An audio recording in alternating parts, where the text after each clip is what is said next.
Batetik, eskerrak eman Ibarko udalari, hasiera batetik gurekin kontatu izan duelako beka honen martxan jartzeko, lankidetzan egindako lan bata.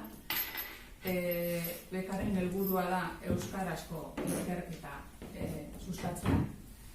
Eta, bekaren ezaugarria zeintzu diren, aipatu beka badela, ez ari bat, batzutan beka honek ahalbidetzen dugu lan bat egitea.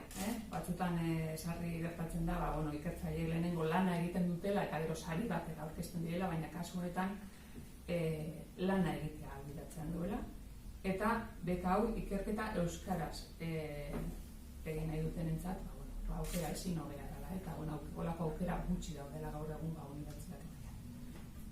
Euren ekarpena bi arlotan egiten du, alde batetik beka deialdira aurkezten diren lanen berme akademikoa edo aztertzea dagokio, epaimailan udaleko ordezkariaz gain eta familiako ordezkariaz gain jakintza alorreko bi aditu egoten dira urtero, eta aurten historia saileko bi aditu egongo dira, aurkezten diren lanak baloratzen.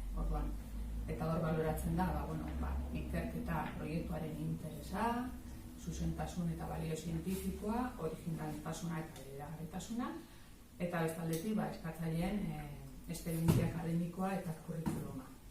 Eta azkenik, Eibarrekiko lotura. Bai, Eibarko fondoak erabiltzen direlako, Eibarri lotutako gai bat lantzen dalako, eta baita beka esgaitutakoan, pixka bat egiten dena da, beka egiten duenaren ikerketa lan horren jarraipen. Bai, aztertzen da, bederatzi hilabetera zer nolako lana egiten ari den, aurkeztutako hildoa jarraitzen ari den, eta gero bukaeran aurkeztu behar du memoria bat, horregaita izaten du, pixka bat berme akademiko hori ematen du, eta gero bestetik, baita ere, urrengo pauso izaten da, lanak argitaratzeko egokitasuna edo duten aztertzea. Eta hor, bide horretatik ikusten duzue, hainbat lan gero Eibarko udalarekin batera argitaratu egiten direla.